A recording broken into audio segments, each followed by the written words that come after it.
Buona domenica, ben trovati. Le principali notizie. Processo Open Arms per la Procura di Palermo, il blocco dei migranti in mare fu sequestro di persona e chiede 6 anni di carcere. Salvini replica, colpevole di aver difeso l'Italia. L'Associazione Nazionale Magistrati considera gravi le dichiarazioni del ministro. I viaggi della speranza dal Nord Africa verso la Sicilia, pubblicizzati e venduti dagli scafisti attraverso i social, lo ha scoperto la polizia in una lunga indagine coordinata alla Procura di Palermo. Il 15 settembre del 1993 la mafia uccideva a Palermo Don Pino Puglisi. Nel quartiere Brancaccio la sua opera continua con il centro Padre Nostro, da lui fondato. L'orrore delle foibe a Catania, la corsa del ricordo per non cancellare una delle pagine più dolorose della storia. Lontana e misteriosa, la luna ha sempre affascinato l'uomo. A Ragusa ha celebrata la sua giornata tra miti e scienza. Musica, i grandi del jazz riuniti da Mario Biondi in una serata speciale al Teatro Antico di Taormina. Calcio, Serie B, convincente vittoria del Palermo sul campo della Juve Stabia, segno Segre, Henry e Brunori. I rosanero scalano la classifica.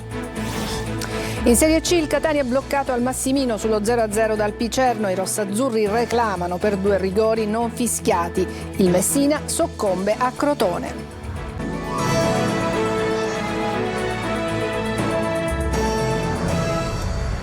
Bentrovati, ancora buona domenica. In apertura ancora il processo Open Arms, sono stati chiesti 6 anni per Salvini. Per i PM di Palermo fu sequestro di persona, l'aver bloccato in mare i migranti. Il ministro replica, colpevole di aver difeso l'Italia, ma l'Associazione Nazionale Magistrati giudica gravi le affermazioni del ministro.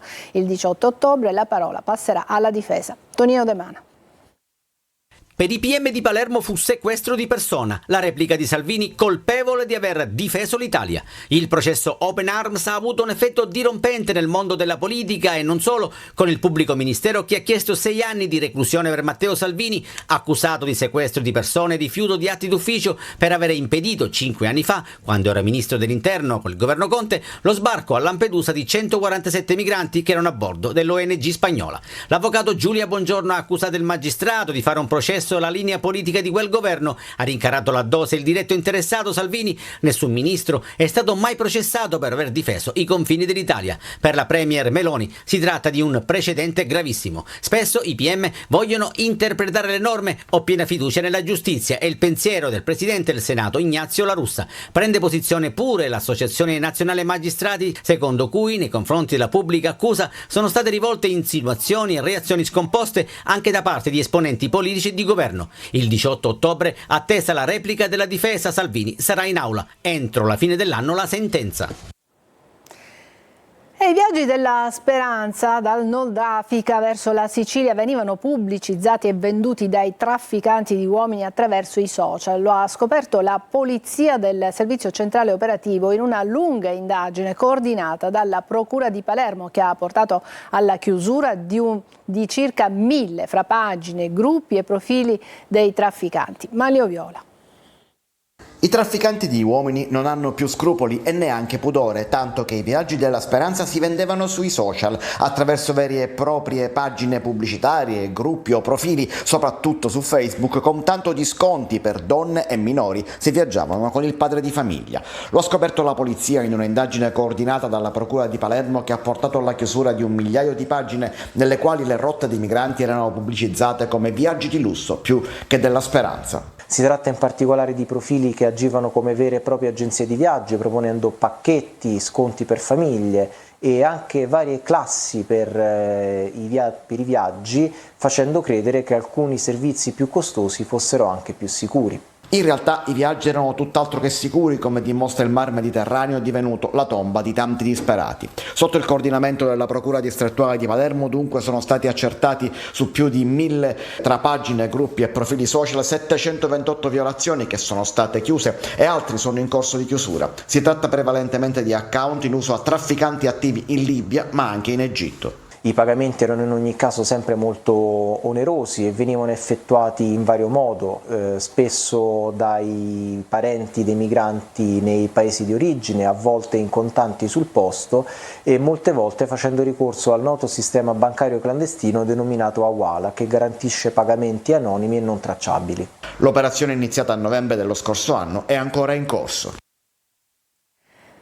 31 anni fa la mafia uccideva a Palermo Don Pino Puglisi e la città ricorda il martire poi proclamato beato. E anche un torneo di tennis per rendere omaggio al parroco di Brancaccio. E poi invece nel quartiere Brancaccio continua la sua opera attraverso il centro Padre Nostro, da lui fondato. Marco Gullà. 31 anni sono passati e l'eco di quei colpi di pistola riecheggiano virtualmente nel quartiere. Brancaccio, 15 settembre 1993, padre Pino Puglisi, nel giorno del suo 56esimo compleanno, viene assassinato dalla mafia. A uccidere il parroco, impegnato nella lotta a Cosa Nostra, fu Salvatore Grigoli. L'omicidio avvenne in piazza Anita Garibaldi, dove il killer aspettava il parroco al suo rientro a casa. 100 lettere scrisse Don Pino Puglisi. Nel corso di 2 anni, prima di essere ucciso, scrisse al sindaco, al presidente della regione, al prefetto, al responsabile dell'ASP. Con i volontari del centro intercondominiale di Via Azon chiedeva una scuola media, un distretto sociosanitario, una biblioteca, una palestra, una chiesa, una piazza, ma nessuno gli rispose. Solo dopo la sua morte qualcosa si è mosso. A distanza di anni il quartiere adesso è cambiato. Brancaccio non è più come prima, grazie anche al centro Padre Nostro, fondato proprio dal prete. Anche quest'anno abbiamo ricordato il martirio del beato Giuseppe Puglisi nel luogo dove è stato ucciso, piazzetta Beato Padre Pino Puglisi. Oggi porta il suo nome, prima si chiamava Piazzale Anita Garibaldi. Salvo Piparo ha fatto incrociare le vite di Padre Pino Puglisi con Santa Rosalia. E per ricordare Don Pino, tante iniziative, anche un torneo di tennis in sua memoria. Ce lo sentiamo vicinissimi, padre Puglisi, ci sentiamo osservati, è da lì su che ci guarda e stiamo facendo il suo lavoro che ha fatto per tanti anni qui. Il 31esimo anniversario della tragica uccisione di padre Puglisi ci riporta alla memoria il sacrificio di un uomo che ha dedicato la sua vita alla lotta contro la mafia e alla difesa dei valori della giustizia e della dignità umana, ha invece detto il governatore Renato Schifani. L'orrore delle foibe, rinnovare la memoria è un dovere, una responsabilità sociale. Questa mattina a Catania si è disputata la corsa del ricordo per non cancellare una pagina dolorosa della storia italiana. Tonino De Mana. Furono uccisi a migliaia, scaraventati in anfratti carsici, altri patirono il freddo e morirono nei campi di prigionia jugoslavi, altri ancora subirono l'esilio. Le foibe erano, sono e resteranno una pagina dolorosa della storia italiana. Eccidi di massa subiti dalla popolazione giuliano-dalmata costretta a lasciare casa, affetti ed averi nel secondo dopoguerra. La corsa del ricordo, organizzata per la seconda edizione a Catania, serve anche a questo, a un valore storico, sociale e sportivo. Pantaloncini, scarpe da ginnastica e via di corsa con partenza da Piazza Università ed un percorso diversificato per agonisti 8,5 km e non agonisti 2,8 km. Grandi e piccoli, uomini e donne, runner di professione, semplici cittadini che con la loro presenza hanno voluto sottolineare l'importanza della manifestazione. Un albero senza radici cade e allora noi dobbiamo far sì che i nostri giovani di oggi abbiano conoscenza delle radici della nostra storia, della nostra identità nazionale, della nostra patria, che abbiano amore per le nostre città, per i nostri luoghi, per la nostra bandiera. Un circuito cittadino suggestivo con partenza ed arrivo in Piazza Università dopo aver attraversato via Vittorio Emanuele, Piazza Putelli, via Teatro Massimo, via di San Giuliano e naturalmente via Etnea. Hai appena finito di gareggiare, perché? Perché comunque la storia non si dimentica. Gli italiani sono finiti nelle foibe, diciamo così, e quindi... Vedo che è un po' commosso. Sono commosso perché molti sono morti. E quindi è un'occasione per ricordarli e per onorare le vittime. Vincitori della gara Dario Longo dell'Associazione Universitas Palermo e Maria Nicotra della SD Atletica Sicilia. Un giovane di 19 anni residente a Catania è stato denunciato dai carabinieri per aver tentato di violentare una turista polacca che aveva invitato a fare un giro in scooter per mostrarle alcuni luoghi caratteristici della città. 2 giovani sono rimasti feriti in un incidente autonomo questa mattina all'alba sulla statale 114 all'altezza di Aci Trezza. Un SUV, dopo aver divelto il guardrail, è finito in un canalone. Sul posto sono intervenuti personale del 118, carabinieri e vigili del fuoco. I feriti sono stati trasportati al Cannizzaro e all'ospedale di Acireale. In queste immagini stiamo proprio vedendo le immagini del SUV precipitato. È stato attivato oggi per 30 giorni consecutivi il sistema di controllo elettronico dell'area pedonale Crociferi a Catania, una fase di preesercizio prevista dal codice della strada mediante sistemi automatizzati di videosorveglianza, installati uno in via Sant'Elena e uno in via Cerami. In questo periodo personale della Polizia Municipale intensificherà i controlli e provvederà alle contestazioni e verbalizzazioni delle relative infrazioni. Dal 15 ottobre la rilevazione delle violazioni all'area pedonale mediante le 2 telecamere avrà efficacia permanente e verranno automaticamente combinati i relativi verbali di contravvenzione. Presidio fisso delle forze dell'ordine in via Decollati a Palermo, dove per 4 volte sono state cacciate via le famiglie assegnatarie di un immobile confiscato alla mafia e destinato ad uso abitativo. Un vero e proprio braccio di ferro fra parenti del destinatario della confisca e lo Stato. Manlio Viola. Terzo giorno di presidio da parte delle forze dell'ordine in via Decollati a Palermo, a pochi passi dalla missione Speranza e Carità fondata da Biagio Conte. Lungo quell'arteria periferica, ma non troppo, della città è in corso un vero e proprio braccio di ferro fra il comune di Palermo e i fautori dell'illegalità, della mentalità mafiosa, se non mafia in senso stretto. Al centro di tutto c'è un appartamento confiscato in via definitiva a un uomo considerato socialmente pericoloso perché vicino a Cosa Nostra e assegnato dall'Agenzia per i beni confiscati proprio al comune di Palermo, che a sua volta lo ha destinato a scopo abitativo. Ma per ben 4 volte le famiglie assegnatarie della casa sono state costrette a fuggire nottetempo, rinunciando all'assegnazione. Minacce, prima velate, poi palesi, sussurrate agli assegnatari dei vicini di casa, hanno fatto desistere gli stessi assegnatari. E chi invece ha tentato di resistere si è trovato a dover fronteggiare lanci di pietra prima e addirittura di una bottiglia incendiaria Molotov poi. Dopo un vertice in prefettura è stato deciso il presidio, ma assegnare quell'abitazione, nonostante i checkpoint che sono stati realizzati, resta cosa difficile in un contesto in cui la presenza delle forze dell'ordine non potrà essere eterna. Nuova rissa la scorsa notte a Palermo, nel quartiere Vucciria, coinvolti una trentina di giovani. Sono intervenuti i poliziotti a riportare la calma e identificare alcune persone, mentre il grosso dei giovani si è dato alla fuga. E torniamo a parlarvi di emergenza idrica, bollette strappate davanti alla sede di Acquaenna a causa dell'ennesimo maxi razionamento dell'acqua che adesso arriva ogni 6 giorni. Gli ennessi insorgono mentre si preparano nuove proteste anche a Troina e a Nicosia. Gerry Italia. Sul marciapiede un tappeto di bollette strappate, tutto quello che resta della protesta andata in scena ieri mattina ad Enna davanti alla sede di Acquaenna, la società che gestisce il servizio idrico su tutto il territorio provinciale. A scatenare la rabbia dei cittadini l'ennesimo razionamento nella distribuzione dell'acqua nelle case, una decisione unilaterale che danneggia il territorio, ha tuonato il sindaco di Enna Maurizio Di Pietro, che ha invocato l'intervento della deputazione regionale. Acqua ogni 6 giorni alla parte alta della città, ogni 4 alle utenze della parte bassa e ogni 3 a quelle di Pergusa. Questo è il nuovo calendario diffuso venerdì e operativo da ieri, che in poche ore è diventato virale sui social, da dove poi è montata la protesta di sabato mattina, con decine di cittadini che hanno strappato le loro bollette e le hanno lanciate davanti alla sede di Acquaenna. Rabbia e dissenso hanno origine dal fatto che Enna è la provincia dove l'acqua è tra le più care d'Italia, mentre i cittadini continuano a pagare in bolletta partite pregresse molto salate. Ieri poi l'ulteriore razionamento legato al taglio del prelievo idrico dall'Ancip ha scatenato la protesta, che sembra destinata a continuare anche nei comuni vicini. A Troina e Nicosia, dove l'acqua arriva ogni 7 giorni, oggi e martedì sono previste nuove manifestazioni.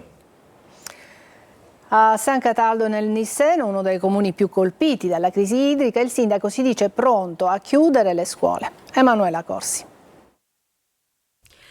Tra i territori più colpiti dalla siccità c'è anche la provincia di Caltanissetta. A San Cataldo l'acqua viene erogata ogni 6 giorni. La situazione è diventata insostenibile e anche qui i cittadini sono pronti alle barricate.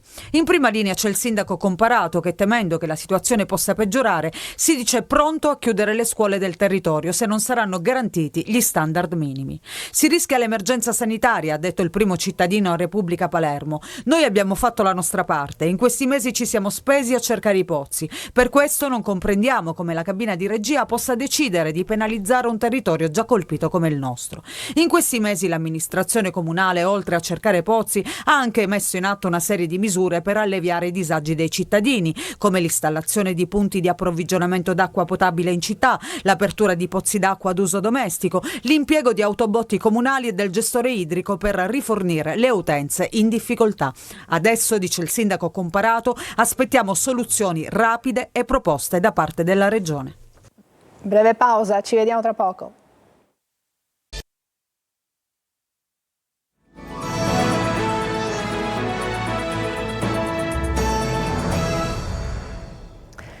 Lontana e misteriosa, la Luna da sempre affascina gli uomini. Miti e credenze sono stati tramandati nel tempo, ma con la scienza molti di questi vengono sfatati. Veronica Barbarino. Siamo stati veramente sulla Luna? Perché non ci torniamo più? La Luna influenza le nascite? Queste e altre domande hanno trovato risposta durante l'iniziativa Stregati dalla Luna, organizzata dal CICAP, da sempre in prima linea contro le fake news e la disinformazione in ambito scientifico, e dall'Unione Astrofili Italiani. Un incontro tenutosi anche a Ragusa Ibla, oltre che in altre città d'Italia, in cui con rigore si sono distinti i fatti dalle false credenze, mantenendo uno sguardo rivolto al cielo, ma i piedi ben saldi a terra. Una tra tante è il fatto di correlare la fase della Luna, in particolare il plenilunio, la Luna piena, con un momento maggiore di nascite, che così non è. Ci sono diverse ricerche già fatte che mostrano che invece c'è proprio un'assenza di correlazione della Luna piena con un momento di picco. Da sempre fonte di grande fascino e meraviglia, il nostro satellite naturale è stato come ogni anno protagonista della giornata internazionale dell'osservazione della Luna, ideata dalla NASA e celebrato con una foto simbolo, quest'anno tutta italiana. La Mona Lisa oggi è stata scelta come immagine del giorno della NASA, è una raffigurazione della Mona Lisa, appunto Mona Lisa, realizzata con la tecnica del pixel art e in collaborazione con Gianni Sarcone, un artista e un inventore col quale ci siamo cimentati a ricomporre la Mona Lisa attraverso questa tecnica, dove al posto dei pixel ci sono proprio le lune. In particolare sono presenti le lune con la luce cinerea.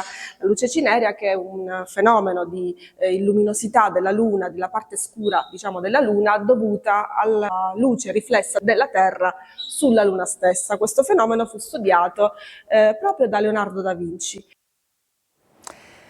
Le eccellenze nazionali e internazionali della musica jazz riunite da Mario Biondi per una serata speciale al Teatro Antico di Taormina. Crooning Special Night ha chiuso il tour internazionale del crooner catanese con una partecipazione eccezionale di pubblico. Eva Spampinato. Una celebrazione di eccellenze musicali e amicizia, andata in scena non su un semplice palco, ma nel Tempio Siciliano degli Spettacoli, il Teatro Antico di Taormina.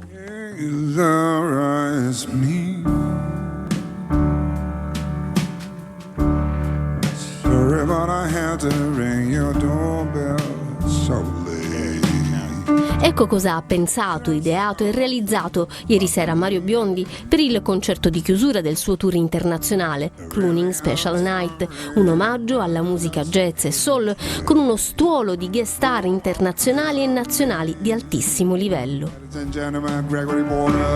Hey Laura, it's me. Sorry, but I had to ring your doorbell so late. Da Gregory Porter, considerato uno dei migliori cantanti jazz viventi, a Ramer, Jeff Cascaro, Maria Pia De Vito, Ivan Segreto, Nick the Night Fly. E poi Mario Venuti e il duetto di Fortuna.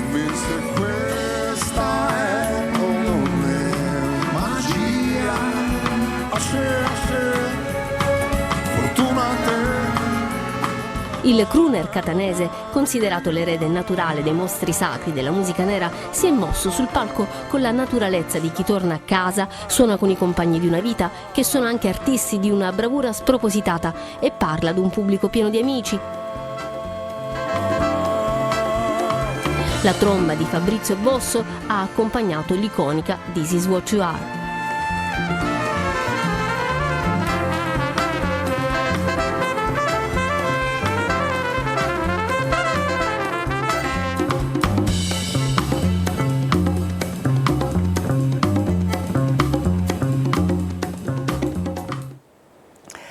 Breve pausa e poi l'ampia pagina dedicata al calcio.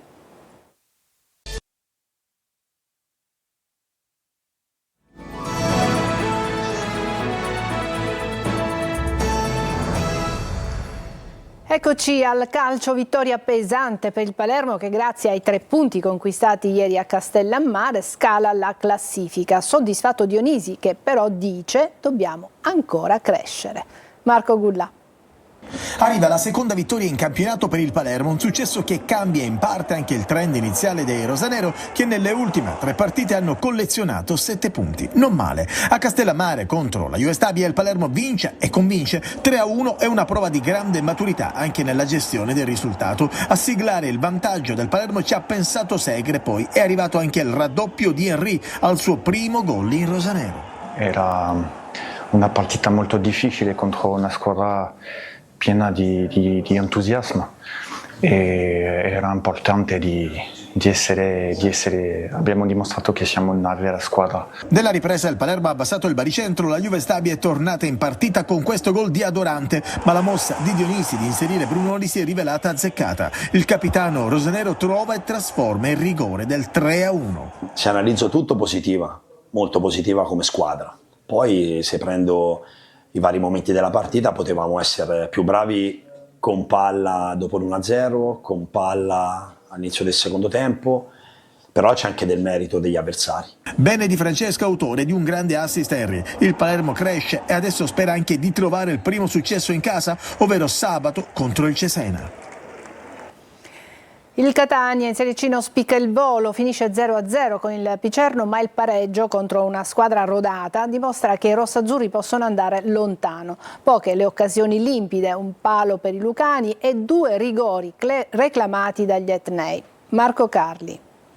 Un punto, qualche difficoltà in più rispetto alle ultime partite, ma di fronte c'era un avversario ostico e con un'identità precisa, come il Picerno, che non ha strapazzato Avellino e Trapani per caso. Il Catania in uno 0-0 alla fine giusto costruisce qualcosa, ma i lucani che colpiscono anche un palo con Franco fanno girare la palla, accettano la pressione e provano a lavorare fra le linee. Il Catania non riesce, soprattutto in avvio, ad esercitare la solita aggressività. Potevamo fare meglio tecnicamente, l'abbiamo affrettata troppo la giocata, a volte cercavamo la profondità quando ancora non c'era, quando dovevi fraseggiare, e un po' più di coraggio potevamo avere nella scalata in avanti, prenderti qualche rischio. Ci è mancata la zampata. Qualche cosa di più si vede a fine primo tempo quando Guglielmotti ha la possibilità di indirizzare l'incontro. Su un suo colpo di testa c'è un tocco di mano netto di Guerra. Ad inizio ripresa Toscano con un cambio solo, stoppa per De Rose, modifica la squadra spostando Anastasio dietro, Quaini in mezzo e Lunetta a sinistra, ma i rossazzurri dimostrano che davanti c'è ancora da lavorare anche perché Montalto ed Andrea sono appena rientrati. Nel finale l'altro caso da Moviola con Petito che interviene così sul colpo di testa di Quaini. Ci potevano stare insomma 2 rigori. Intanto Sturaro, ormai leader indiscusso della squadra, parla così del prossimo futuro. Una base si inizia a intravedere perché oggi comunque non era scontato non subire gol contro una squadra che è quella che ha fatto più gol fino ad ora. Diciamo che i presupposti per fare bene ci sono, poi quanto bene dipenderà da noi. Sconfitta per 2-0 del Messina ieri sera a Crotone di Ovisac nel primo tempo e Silva nella ripresa, i gol realizzati dalla formazione calabrese. Sergio Colosi.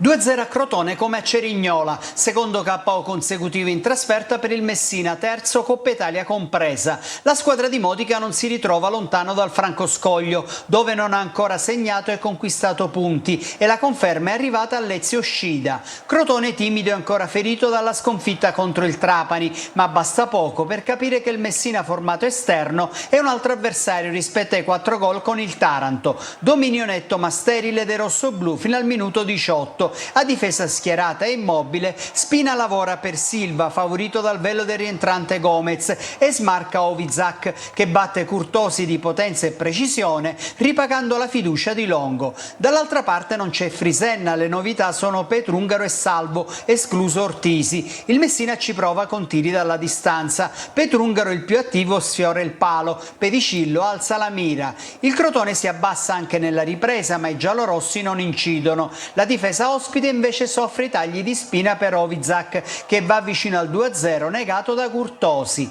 Partita chiusa anche per i numeri al minuto 27. Il sinistro a giro del brasiliano Silva accarezza il palo prima di finire la sua corsa in rete. Un Messina vulnerabile e fragile lascia Crotone con minori certezze rispetto alla gara vinta contro il Taranto.